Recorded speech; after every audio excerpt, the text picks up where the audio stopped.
South Carolina hands LSU their first loss of the season, and the skeletons that were in the closet for LSU that I was concerned about ended up coming out tonight.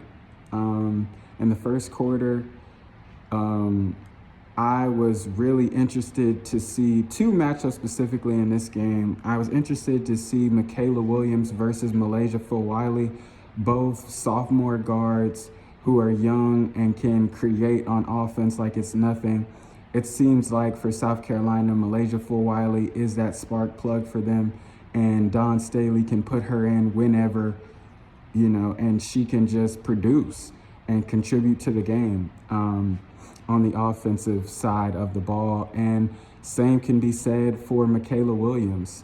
Very crafty. She can create space, and she has a bigger build and can use her body to be aggressive going downhill. So I was interested to see that matchup.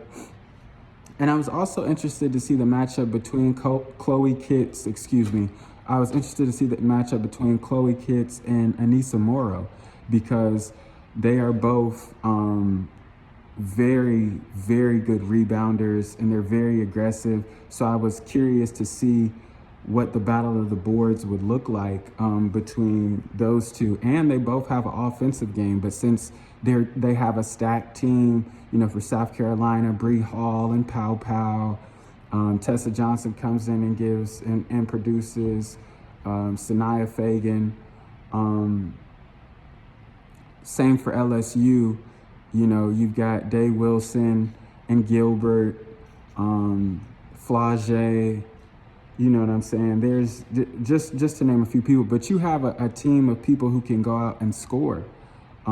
So I feel like the scoring aspect of Chloe Kitts, even though she's had 20-point games this season, the scoring aspect for Chloe Kitts doesn't get enough attention, and especially for Anissa Morrow doesn't get enough attention. They just figure she gets most of her points on the board.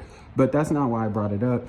In the first quarter, you really seen that. And I thought Anissa was going to win that battle, because early on, first couple plays of the game, she had like 4 or 5 4 offensive rebounds on one play. So I was like, oh, okay, so they're making it apparent. I'm sure Kim Mulkey has told them about rebounding and bullying South Carolina on the boards. But South Carolina made that adjustment at halftime, and they kind of fixed it. They weren't giving up multiple possessions. And it seemed as if in that first half, LSU was getting lucky, because South Carolina would have multiple opportunities and have multiple possessions and just couldn't convert. South Carolina defense, this game, honestly, it was good up until I think that late third quarter run, or that fourth quarter run that South Carolina just went on, where LSU couldn't buy a bucket. And South Carolina's defense, of course, like I've already explained, their offensive weapons and how they come together as a team. And, they got people to facilitate like Raven and, like I said, Tahina Pow Pow, and just that team in general is an offensive team. But, man, that defense showed their ass tonight. The defense shut LSU down. And honestly, LSU's keys to the game, beforehand, I was thinking to myself, I said, well, I think South Carolina's going to win this game, but how can LSU win this game? LSU could have won that game if they finished their layups. They end the game going, 11 for 30, 12 for 30 maybe? And it's like, well, we have 30 chances at bunnies, and we only make 10 of them.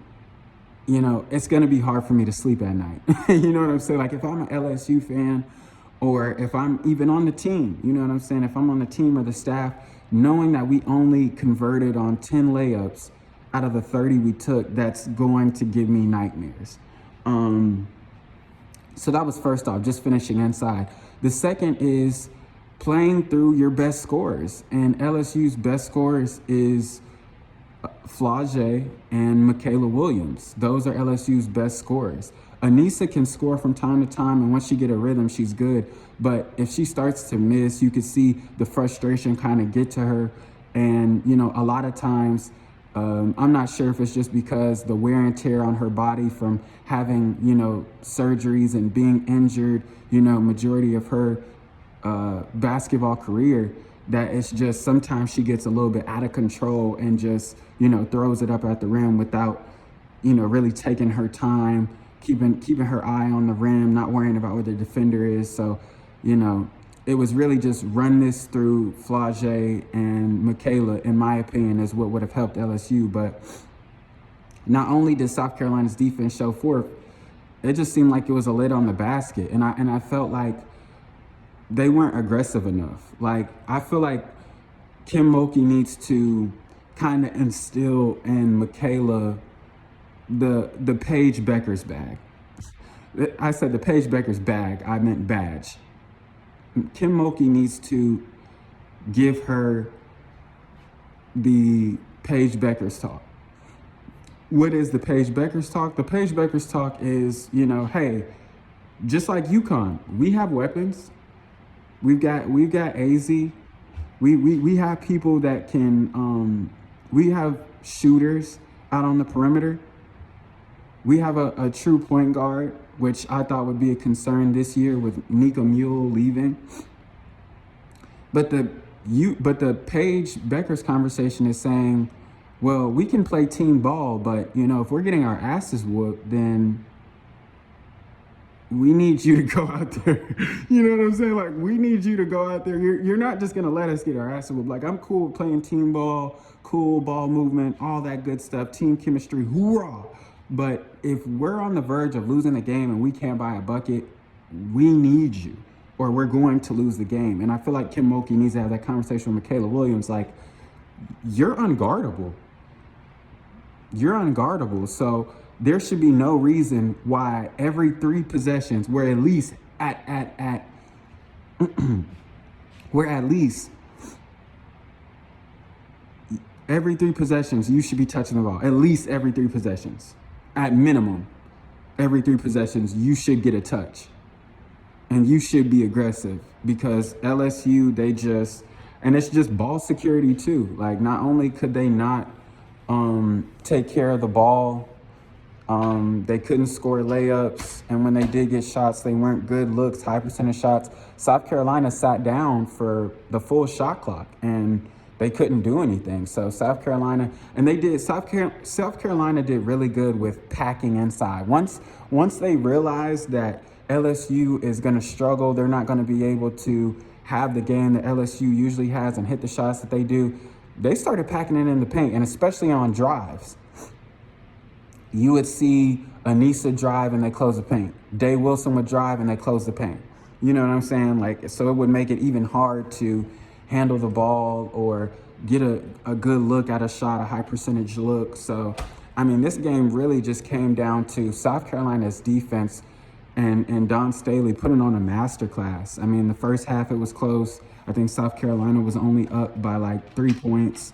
And then in the second half, like I said, that third quarter, like halfway through the third quarter, South Carolina LSU just couldn't buy a bucket. They didn't know how to score. And then late game too. Late game, they ended up, they had an opportunity in the game in the fourth quarter, LSU did, and, they just kept fouling. They were getting South Carolina into foul trouble, but South Carolina was getting it back on the other end because LSU was being undisciplined and they were fouling. So, and I remember, props to Bree Hall, because after one of the foul calls, I think after Raven, shout out to Raven as well, but I think after Raven got a foul call, Bree literally looked at her and yelled at her and was like, stop fouling, like, stop fouling. And I mean, that's just huge as a leader. And especially like if hypothetically, to say South Carolina couldn't score on the offensive end, that would have helped LSU get back in the game, which, like I said, at some point they were back in the game. They were only down by 10 points. But, like, South Carolina went down the other end and kept extending it. But after the third time that LSU came down and South Carolina fouled, Bree Hall looked at Raven and just gathered the team together. She was like, stop fouling, da-da-da-da-da. And you could literally hear her. And that's just great leadership, and that's what you want to see as a team.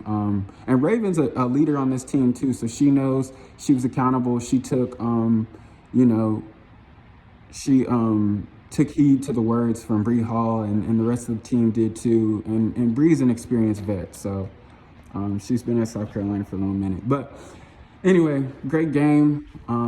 Now I think it's only one undefeated team, if I'm not mistaken. UCLA, Lauren Betts, London Jones, or is it Lauren Jones? I'm sorry.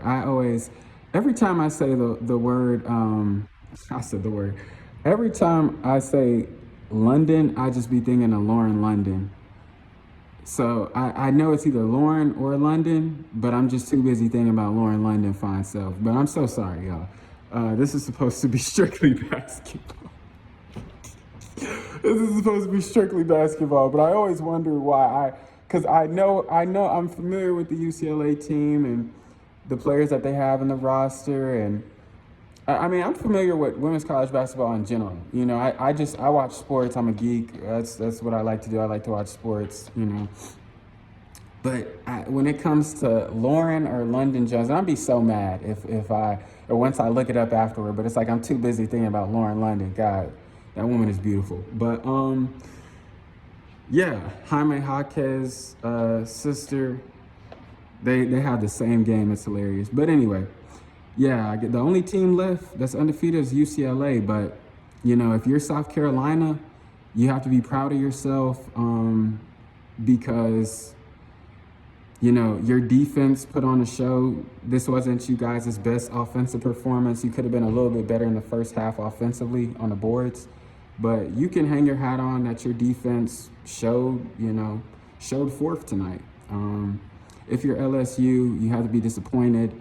You have to focus on making layups and making contested layups. And one thing I noticed too is all season a concern of mine for LSU was that when they ran into this elite South Carolina defense with, you know, Sanaya Fagan down there and Johnson down there, or not Johnson, I'm sorry, I'm tripping.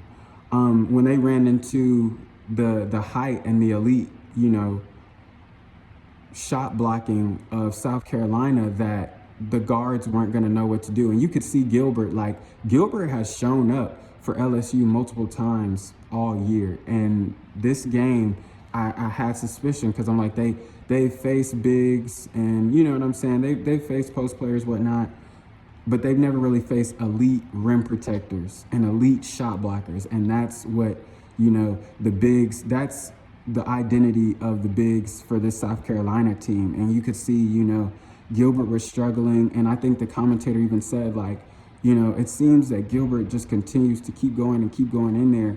And I'm like, well, that's because she's used to, you know, going in there against the bigs and having her way. But this is an elite shot blocking team, and that they're not going to allow that to happen. But the props to Gilbert too. Props to everyone on both sides. South Carolina, LSU, the fan base. It was a packed crowd. Both coaches, Don Staley, Kim Mulkey. But yeah, I'm out.